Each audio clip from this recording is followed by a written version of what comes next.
අපිට මතකයි ගල්ලඟුරු ආందోලනාත්මක වංචාව පිළිබඳව ඒ වගේම ටෙන්ඩර් මගඩිය පිළිබඳව පසුගිය මාස කිහිපය තුලම ආණ්ඩුව බොහොම අපහසුතාවයටපත් වුණා. ඒත් එක්කම ආපු අනිත් කේස් එක තමයි වර්තමානයේ කතා වෙන මේ පරන්තන් කෙමිකල් ආයතනයේ තුල සිද්ධ වෙච්ච මේ ටෙන්ඩර් මගඩිය පිළිබඳව. මේකේ ප්‍රධානම ප්‍රශ්නය තමයි ලංකාවට ක්ලෝරින් ගෙන්නන්නේ පරන්තන් කෙමිකල් හරහා. ක්ලෝරින් ගෙන්නන්නේ රටේ තියෙන ජල සම්පාදන හා ජල ප්‍රවාහන අමාත්‍යාංශයට ඒ තියෙන අවශ්‍යතාවය පුරන්න. සාමාන්‍යයෙන් ලංකාවට එන ක්ලෝරින් නැවත චෙක් කරන්නේ ඒවා ඒ ආනයනිත රටේ තත්ත්ව පරීක්ෂණයට ස්වාධීන ආයතනයන්ගේ තියෙන සහතිකයන්ට යටත්ව තමයි මේ රටට ගෙන්නන්නේ. ඉතින් සාමාන්‍යයෙන් මේවා මීට කලින් ගෙන්නපු ආයතන වලින් බැහැරව ඔවුන්ගේ හිතවත් ආයතනවලට වෙනත් රටක තියෙන ආයතනවලට මේ ටෙන්ඩර් ලබා දීමේ කටයුත්තක් සඳහා මොවුන් සූදානම් වෙලා ඉඳලා තියෙනවා. ඒ තුලින් සාමාන්‍යයෙන් මෙට්‍රික් ටොන් ලක්ෂ 2ක් විතර තියෙන්නට ඕනේ ක්ලෝරින් ලංකාවේ තියෙන මේ ජලය පිරිසිදු කිරීමේ ක්‍රියාවලියට. නමුත් අද වෙනකොට මේ ටෙන්ඩර් පටිපාටිය තුල තිබුණු අක්‍රමිකතාවයන් සහ ප්‍රමාද වීම නිසා මේක ටොන් 6කට 7කට අඩු වෙලා තියෙනවා. එතකොට ඔබ පිරිසිදු වතුර වීදුරුවක් බීපු ඒ පිරිසිදු චේතනාව තවදුරටත් වළංගු වෙන්නේ නැහැ. ඔබේ වතුර වීදුරුව ඔබ සැහැල්ලුවෙන් බීපු වතුර වීදුරුව පිළිබඳව ඉදිරියේදී ප්‍රශ්නයක් එනවා. දැන් ගල්ලඟුරු වංචාවක් කියන එක අපිට ඕන වෙලාවක එහෙමත් නැත්නම් ඒකෙන් පාඩුවක් වුණා නම් එහෙමත් නැත්නම් යන්ත්‍ර සූත්‍ර වලට හානියක් වුණා නම් අපිට ඒක රිපෙයාර් කරලා එහෙමත් නැත්නම් මේ ආයතනයෙන් වන්දි ආය කරලා එහෙමත් නැත්නම් ඔවුන්ට ගෙවන්න තියෙන බොන්ඩ් එකෙන් ඒක අඩු කරලා මොනියම් හෝ හේතුවක් මත අපිට ඒක මූල්‍යමය පැත්තෙන් විසඳ ගන්න පුළුවන්.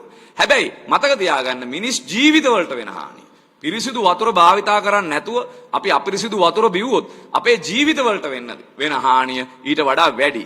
ඉතින් මෙතනට ප්‍රධානම හේතුවක් විදියට දකින්නේ අර නැවතත් අපර පැලවත්තෙන් සිදුවන කාඩර්කරණයේ ප්‍රතිඵලයක් විදියට තමයි මේ කියන්නේ. මට විශේෂයෙන්ම සඳහන් කරන්න නම් කීපයක් තියෙනවා. මේ වත්මන් සභාපතිවරයා සෙනරංජන් මහතාට රසායනික ද්‍රව්‍ය හෝ කලමනාකරණය පිළිබඳව කිසිදු පළපුරුද්දක් නැහැ. එතුමා මීට පෙර කුඩා බැංකුවක සේවය කරපු මිනිස්සෙක්. ඒ වගේම තමයි 2017 වසරේ චෝදනා 11කට වැරදිකරු වී වැඩ තහනම් කළ ක්ලෝරින් අංශයෙන් ඉවත් කළ කුමාරි සමරසිංහ නැමැති නිලධාරිනියත් වර්තමානයේ පාලනය යටතේ නැවත සියලු සැපයුම් වගකීම් පවරලා තියෙනවා. ඉතින් මෙන්න මේ පසුබිමක තමයි මේ පැලවත්තෙන් දාපු කාඩර්වරුන් සහ ඔවුන් තෝරාගත්ත මෙවැනි වංචනික නිලධාරීන් කලින් අවුරුදු වල වැරදිකරුවන් බවට පත්වෙච්ච අය තුලට නැවතත් මේ ප්‍රසම්පාදන ක්‍රියාවලිය යාමේ ප්‍රතිඵලයක් විදියට තමයි පරන්තන් කෙමිකල් ආයතනයේට අද ක්ලෝරින් හරියටි. ඒ කියන්නේ අඩුම තරමේ බොන වතුර වල 99.5%ක්වත් පිරිසුදුභාවය තියෙන්න ඕනේ.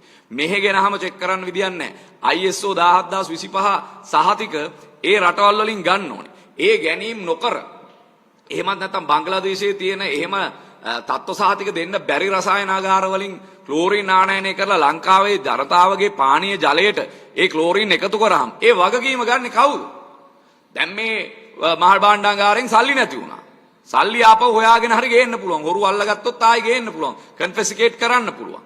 හැබැයි ජීවිතවල වටිනාකම නැවතත් කවදාවත් ඔබට උපයන්න බෑ. ඒ ජීවිත නැති වුණොත් එහෙම අපි දන්නවා දැනටත් රසායනික පොහොර නිසා පාවිච්චි කරන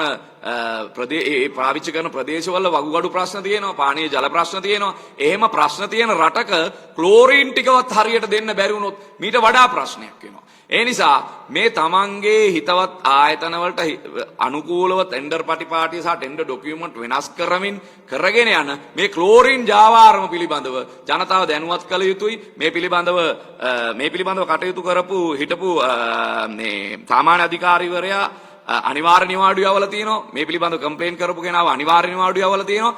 මේ අමාත්‍යාංශ බාරව ඉන්න විශේෂයෙන්ම සුනිල් අඳුනෙත්ති මහත්තයත් ඒ වගේම චතුරංග අබේසිංහ මහත්මයාත් මේ පිළිබඳව අද වෙනකන් කිසිදු ප්‍රකාශයක් කරලා නැහැ.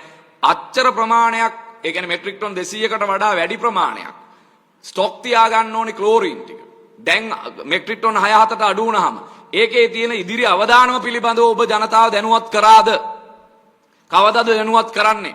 නැත්තම් ජනතාව විස වතුරෙන් මරන්න ඔබේ අදහසක් තියෙනවද?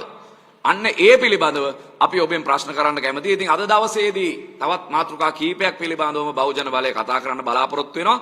මම ඔබට නැවතත් කියනවා මේ අමාත්‍යංශ භාර වෙන්න සුනිල් අඳුන්නෙත්ති මහත්තයත් ඒ වගේම චතුරංග අබේසිංහ මහත්මයාත් මේ පරන්තන් කෙමිකල් ආයතනයේ සිදුවෙන මේ වංචනික ටෙන්ඩර් ක්‍රියාව පිළිබඳව ජනතාව දැනුවත් කළ යුතුයි. මේ ජනතාව ඉදිරියේදී මුහුණ දෙන්න තියෙන අවදානම් පිළිබඳව ඔවුන් දැනුවත් කළ යුතුයි. මතක තියාගන්න අර අඳුන්නෙත්ති මහත්තයා කිව්වා වගේ ඉගෙන ගන්න ගමන් කරන ගමන් ඉගෙන ගන්නවා කියලා ජීවිත වලින් වන්දි ගෙවන්න මිනිස්සු සූදානම් නැහැ කියන එක අපි ඔවුන්ට මතක් කර සිටිනවා.